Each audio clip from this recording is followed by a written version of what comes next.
প্রাচীনকালের কথা। বাগদাদের এক জনবহুল বসতিতে এক বয়োবৃদ্ধ ব্যক্তি বাস করতেন। নাম ছিল আব্দুল্লাহ। তিনি ছিলেন অত্যন্ত সৎ এবং দয়ালু।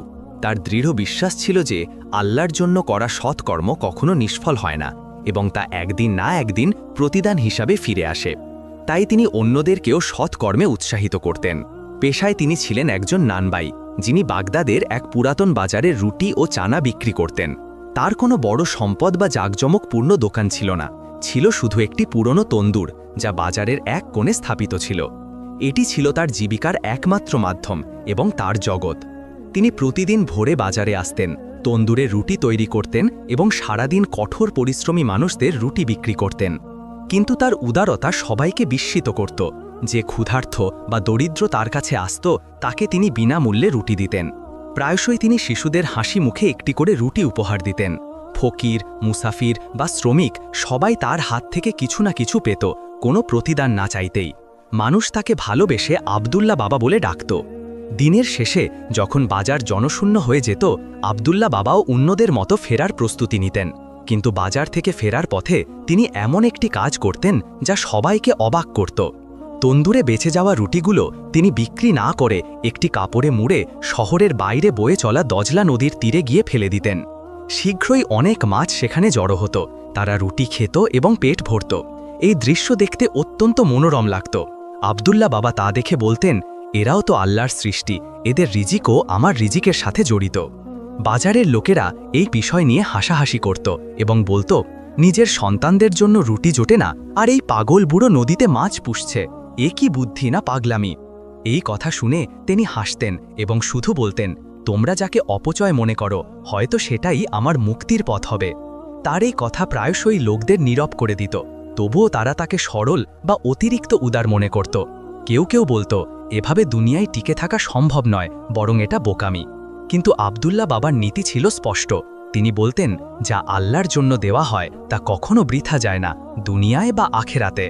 আব্দুল্লাহ বাবার জীবন ছিল সরল কিন্তু শান্তিতে ভরা। প্রতিদিন একই রুটিন, একই কাজ আর আল্লাহর ইবাদত। তার জীবনে কোনো অভিযোগ ছিল না, কোনো লোভও ছিল না, বরং তিনি সবসময় আল্লাহর শুকরিয়া আদায় করতেন। তারপর এলো একটি দিন যা দেখতে অন্য দিনের মতোই ছিল, কিন্তু সেদিন ভাগ্য নীরবে তার জীবনের মোড় ঘুরিয়ে দিয়েছিল। সেদিন রোদ ছিল একটু বেশি, বাজার কিছুটা নীরব ছিল। আব্দুল্লাহ বাবা যথারীতি তন্দুরের পাশে বসেছিলেন। এমন সময় এক অপরিচিত মুসাফির তার কাছে এলো।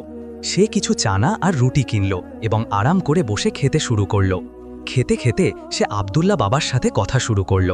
অপরিচিত মুসাফির রুটি আর চানার স্বাদের প্রশংসা করতে লাগল এবং তারপর নিজের পরিচয় দিতে শুরু করল। হঠাৎ তিনি আব্দুল্লাহ বাবাকে গভীরভাবে দেখে বললেন, হে নেকদিল মানুষ, তোমার কথা ও কাজে কিছু ভিন্নতা আছে। আমি তোমার মতো একজনেরই খোঁজ করছিলাম। আব্দুল্লাহ বাবা হেসে বললেন, কি কাজের জন্য? রুটি বেচার জন্য, উত্তর এলো। এ কথা শুনে অপরিচিত মুসাফিরও হাসলেন এবং বললেন, না, একটি বিশেষ কাজের জন্য। কাজটি সহজ কিন্তু সবার পক্ষে সম্ভব নয়। তুমি যদি রাজি হও তাহলে আমি বিস্তারিত বলবো।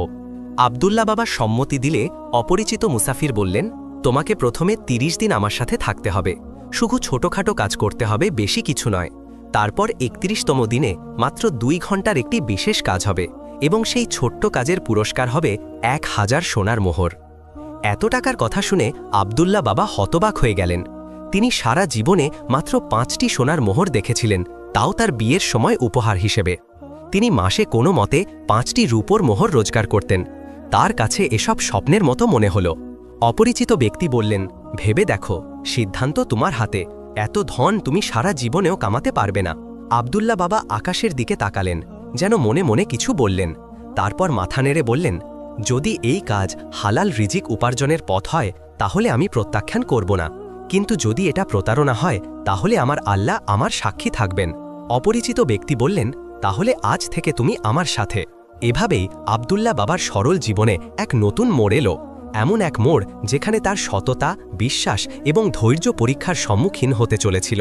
পরের দিন আব্দুল্লাহ বাবা তার সমস্ত জিনিসপত্র ছোট ভাই হাসানার কাছে হস্তান্তর করলেন এবং সেই অপরিচিত ব্যক্তির সাথে যাত্রা শুরু করলেন।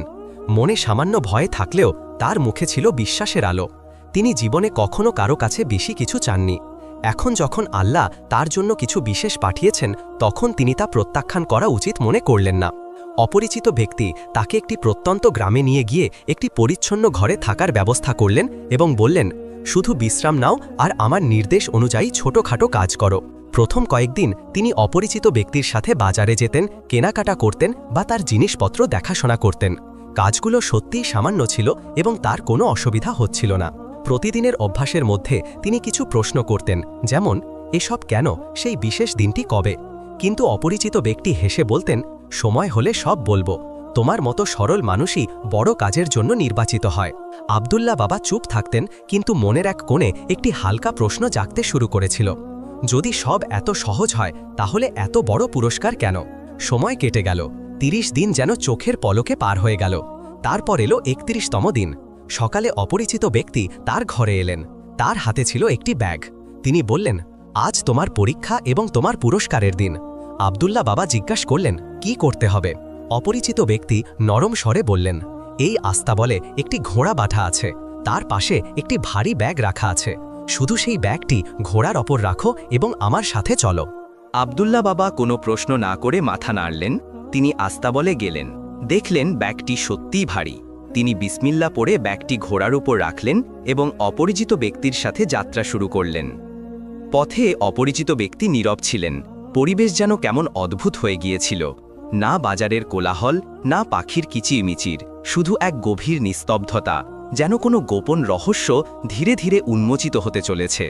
যখন তারা দজলা নদীর তীরে এক নির্জন পাহাড়ের কাছে পৌঁছালেন, অপরিচিত ব্যক্তি থামলেন এবং বললেন, এটাই স্থান, এবার ব্যাগটি ঘোড়া থেকে নামাও এবং খোলো। আব্দুল্লাহ বাবা বিসমিল্লাহ পড়লেন, ব্যাগটি খুললেন।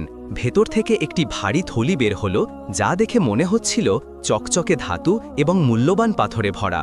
তিনি চমকে গেলেন। অপরিচিত ব্যক্তি হাসতে হাসতে বললেন, ব্যাস, এবার এই থলিটি কাঁধে তুলে নাও এবং এই পাহাড়ের চূড়ায় উঠে যাও। সেখানে একটি বিশেষ জায়গায় এটি রাখতে হবে। তোমার পুরস্কার সেখানেই আছে। আব্দুল্লাহ বাবার বুক ধুকপুক করতে লাগল। তিনি ভাবছিলেন, এ কেমন পুরস্কার, এত ভারী থলি নিয়ে পাহাড়ে ওঠা। অপরিচিত ব্যক্তি গভীর দৃষ্টিতে তার দিকে তাকিয়ে বললেন, যদি বিশ্বাস থাকে তাহলে চুপচাপ কাজ করো, নইলে পুরস্কার ছাড়াই খালি হাতে ফিরে যাও। আব্দুল্লাহ বাবা আকাশের দিকে তাকালেন, মনে মনে দোয়া করলেন এবং থলিটি কাঁধে তুলে চূড়ার দিকে চলতে শুরু করলেন।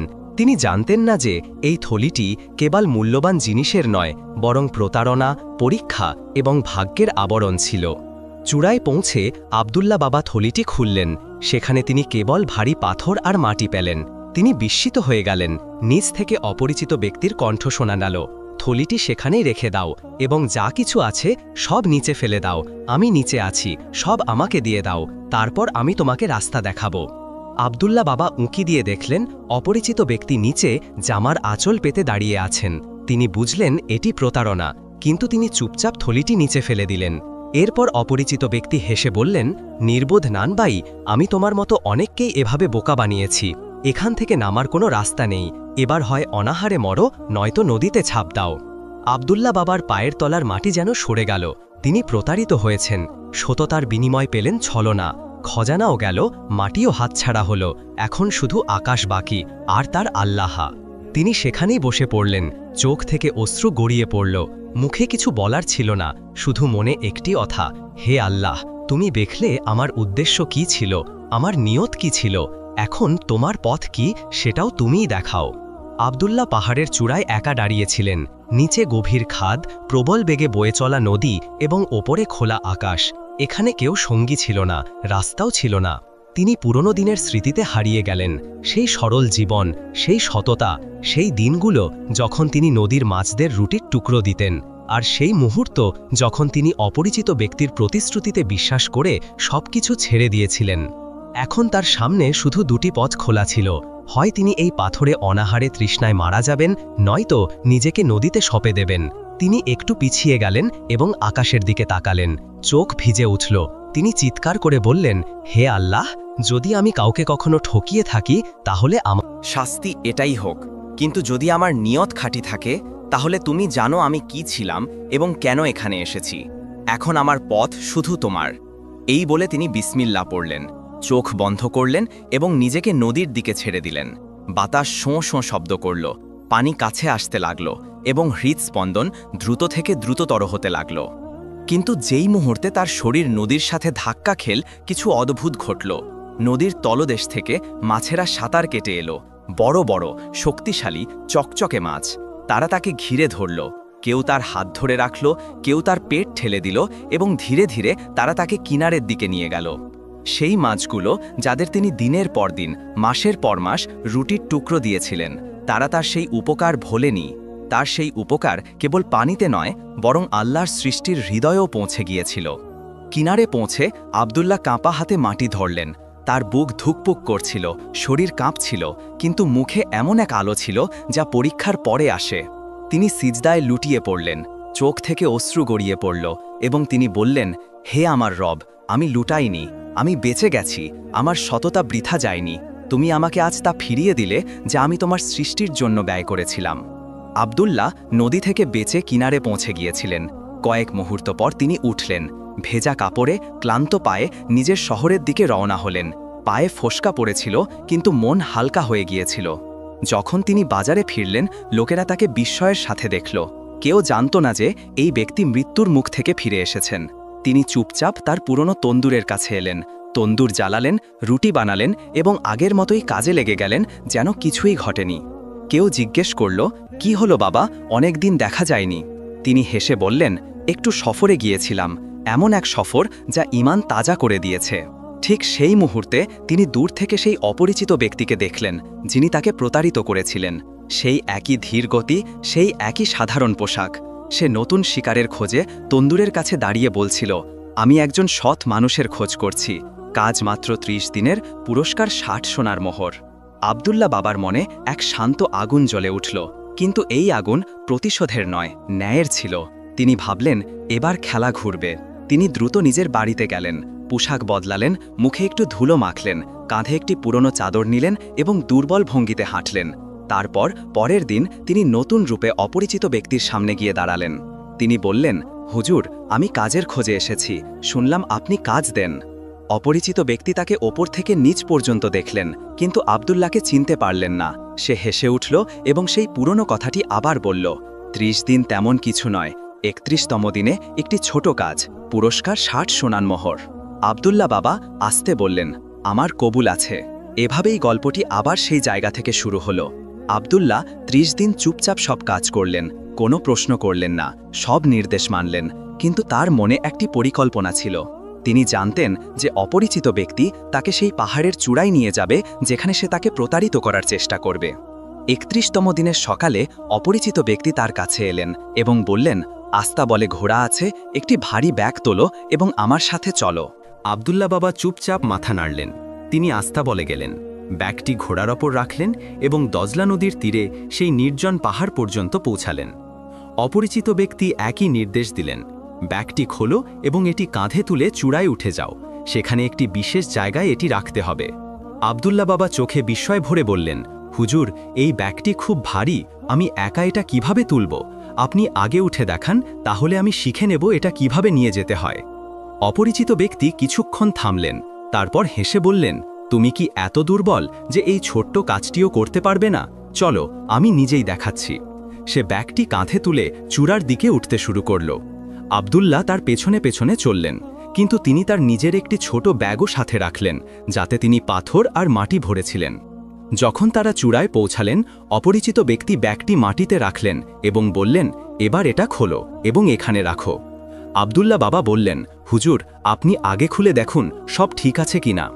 অপরিচিত ব্যক্তি না ভেবে ব্যাগটি খুললেন, কিন্তু ঠিক সেই মুহূর্তে আব্দুল্লাহ তার অন্য ব্যাগটি, যা পাথরে ভরা ছিল, অপরিচিত ব্যক্তির মাথায় মারলেন।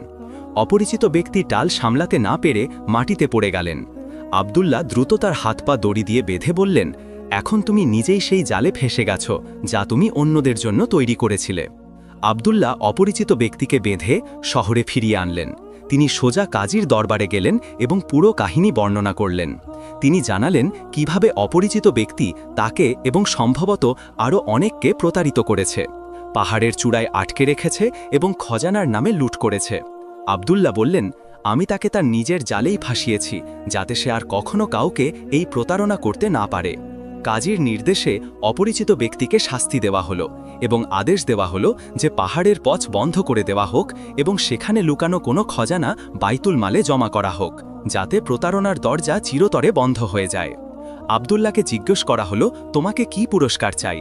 তিনি হেসে বললেন, পুরস্কার তা তো আমি সেদিনই পেয়ে গেছি যখন নদীর মাথেরা আমার রুটির দাম ফিরিয়ে দিয়েছিল। আমার পুরস্কার আমার ঈমান, যা এই সফর তাজা করে দিয়েছে। এরপর আব্দুল্লাহর জীবন আবার আগের মতো হয়ে গেল। তিনি প্রতিদিন তার তন্দুর জ্বালাতেন, রুটি বানাতেন এবং গরিবদের বিনামূল্যে রুটি দিতেন। প্রতি সন্ধ্যায় তিনি দজলা নদীর তীরে যেতেন এবং কিছু রুটির টুকরো মাছদের জন্য ফেলে আসতেন, যেন তিনি জানতেন যে তার সততা কখনো বৃথা যায় না।